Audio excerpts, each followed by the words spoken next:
Hello and welcome to my channel. My name is Venus and today I want to talk about why I'm switching from the Clockwork Reading Journal back to a bullet journaling style reading journal. I'm also going to do a flip through of both the journals and discuss all the supplies that I like to use.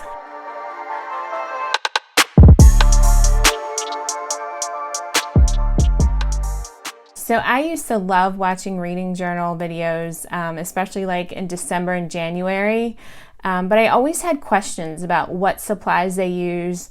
I love learning about new stuff, new supplies, so I want to share all of the things that I've used with you guys, especially if you're a beginner and have a lot of questions like I did and still do. I am in no way advanced at doing this. I cannot create my own spreads yet, so I'm going to show you what I have here.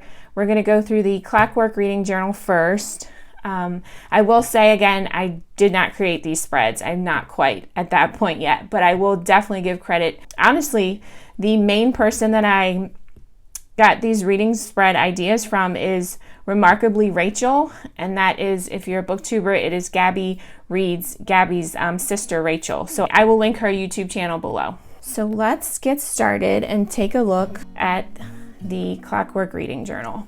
And this journal was actually created by Hannah. She is actually a booktuber, and it does only come in this color. And I'm gonna try not to burn my table down. This, I did have some washi tape on here. I had like a little kind of note to myself, and when I pulled the washi tape off, it did pull on the paper. So this is just a little note from Hannah. All of the art in here is her artwork, and I do want to preface this by saying also that I'm not using this anymore because I don't enjoy it. I actually think it's beautiful, and I will probably come back to it at some point, but I really wanted to have a little bit more flexibility with my spreads, so that's why I kind of went back to the bullet journal style. But so I just wanted to say that this is definitely worth the money that I paid for it, absolutely. So this is all of her artwork. This is kind of an example of what her book review kind of pages a spread looks like. So it does have prompts, things for you to fill out, author, narrator, format, your star rating, dates, genre, number of pages, who recommended it, and then there's some prompts that you can follow. What is your favorite quote? Where were you when you read this book? Most memorable scene? Would you recommend this book and why? And what did you love, or I'm sorry, what did you learn from this book? And then there is some space to kind of draw or put additional notes if you'd like. And then she included some of her favorite books. There is a favorite book spread for you to complete. Your reading journal goals, your stats, TBR pages. There are quite a few there for you to fill out. What to read next. These are cool. It gives you some prompts. A quote from Taylor Jenkins Reid. I actually added this. I like having a kind of pixel view of the pages that I read. I used this last year in my bullet journal, and I kind of wanted to recreate that. So I just actually got this from an Etsy shop and printed it, kind of glued it to this page. And then this is kind of where I started, or where the book starts for you to put your own book reviews. The issue I was having with this is I was kind of getting bored of using the same prompts, and the layout, how I wanted to do kind of my book notes or thoughts on the books that I read, it kind of wasn't really working with this. So that's kind of the main reason why I decided to switch over. But I'll just kind of flip through the rest. So this, I think you can put about 100 book reviews in here. So those are just some that I started. And then we'll flip to the back here because she has some other cool things. And this, so up until here, yeah. So a place for you to put your favorite authors. Slide this over. Oops. We're just gonna get that out of the way. Your favorite quotes, most anticipated book releases, books to reread, favorite childhood books. You can see I didn't fill any of these out. Book to screen, but I love them. I just never filled them out. Reading playlists, music for reading. I don't actually listen to music when I'm reading. And where I get my books. And this is another note from her, and this is Hannah. So this is the Clockwork Reading Journal. Again, nothing wrong with it. I just kind of wanted to change it up a little bit. And I may go back and use it again at some point. This is an Archer and Olive bullet journal.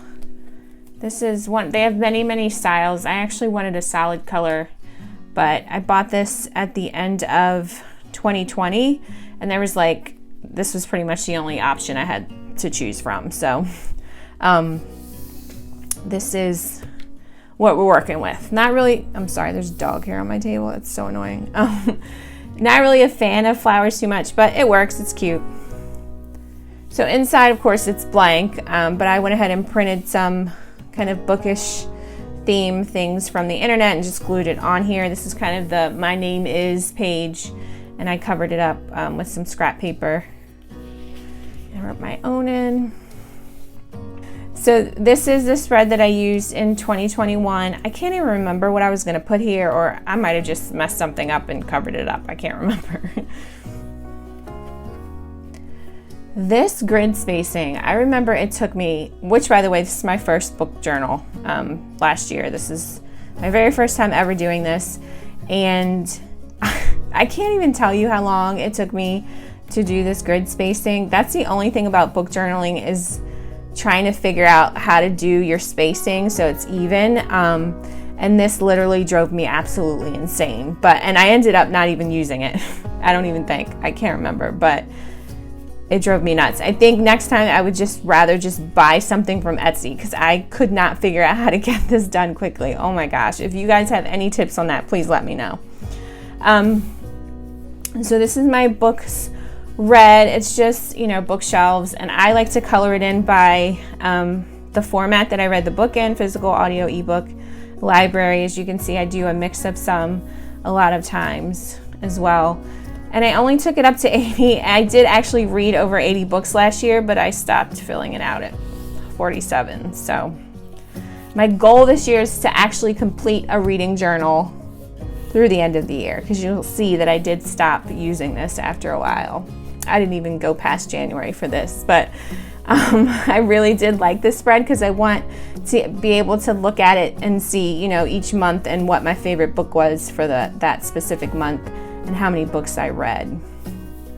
These were series that I wanted to start and or finish last year. Only got through Third Law Trilogy. I actually finished Jade City this year, or it's called Greenbone Saga. I wrote that wrong. Finished that this year. This is my pixel page again. I stopped filling it out in September. I was so close. But I really like looking at this and seeing, how many pages I've read. Was I consistent? There was obviously gray as days that I didn't really read at all. So I like having this. This is my new releases, and I like to highlight it, whether I purchased it, got it from the library, was it a book of the month, or did I get it from NetGalley. This was fun to make, but it was kind of a pain to fill out, so I did not repeat this spread for 2022, but it's cute to look at. This, and also, I think most of these, if I did not get these from Remarkably Rachel, then I got them from Pinterest. This one I remember is from Remarkably Rachel, because Gabby Reads did her reading journal for 2021, and these spreads were mostly from her video, because I really liked them and they were pretty simple. I actually didn't end up using this spread too much, so I didn't repeat this one for 2022 either. I thought I was going to do an Outlander book club and then decided I didn't feel like rereading it at the time, so I didn't do really much of anything with this. And then this is, I just like putting a picture of the book and kind of writing my thoughts and doing a little recap. I like kind of a little bit more freedom with how I write my thoughts on the book instead of having the prompts. So this was kind of the major reason why I decided to kind of come back to this style for now. See, I really liked having something a little different, and I printed this out from actually Fondley's website because it kept me on track with the hierarchy of the Greenbone clan. So I really liked having that as a reference. Obviously, I didn't enjoy this book too much. Yep, so this is just from last year, and I stopped in March. So the goal is to actually be consistent and finish. This is 2022. I just hand drew that instead of printing off a picture. I did take this to 100 for this year because that's my goal. Have my pixel chart in here again. I did add a DNF page.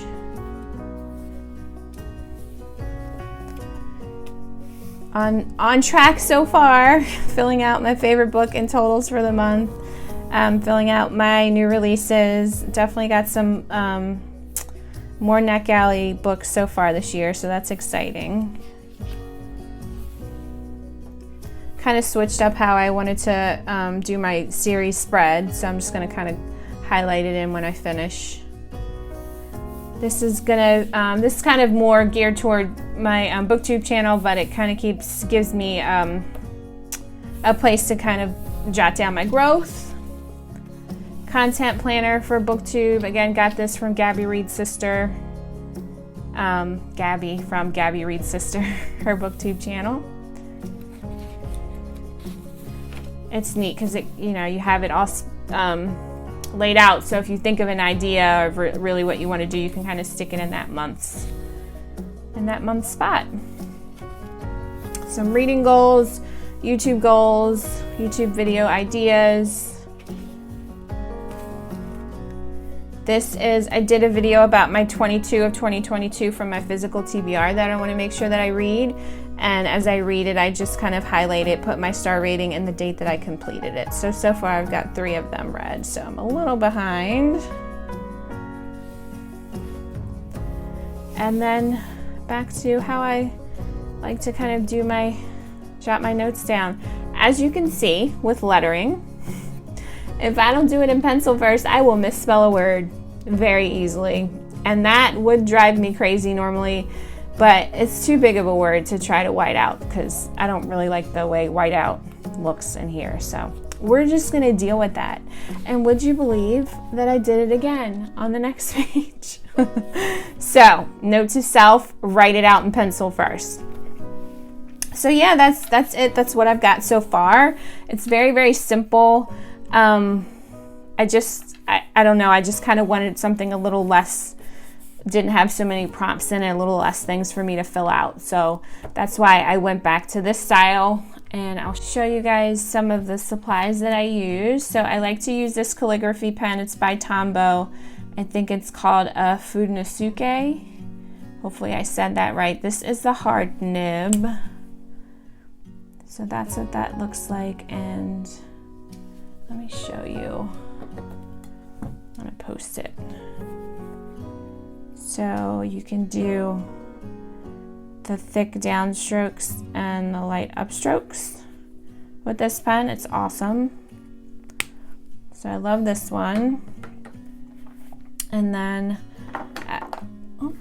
I like to use these midliner highlighters. They're awesome. They don't really bleed through at all. And they have really vibrant colors, so I use these. I like these Micron Pigma pens. They come in a whole bunch of different sizes. This is an 08. This is a pretty thick line that this creates. And then I think it goes down to like 0.005. It gets really, really tiny. That's great. This is the white pen that I use. It's a Jelly Roll, and I also just got this in today because I had issues with like really getting it to pop on the black. It kept like, I don't know, it was doing something weird. So I noticed that this one's a little bit better. So, but these are the two white pens that I use. And then for thicker calligraphy, this is also a Tombow dual brush, and this is kind of thicker. Oops, that's terrible. As you can see, I'm still new at lettering, but yeah, really, really thick lines you can get with this. So, yep, really basic, guys. Like I said, I'm definitely not as artistically inclined as some of the other booktubers videos that I've watched that are absolutely beautiful. But I don't use this as a like daily planner or anything. I just kind of use it just for reading. So that is all that I have. Let me know if there's any channels that you think I should check out that have really easy spreads to follow, or if you have any other ideas that I can try out, definitely let me know. But I just wanted to share this with you guys. As always, thank you for hanging out with me. I hope you have a wonderful rest of your day. Please hit that like and subscribe button, and I will see you guys next time. See ya.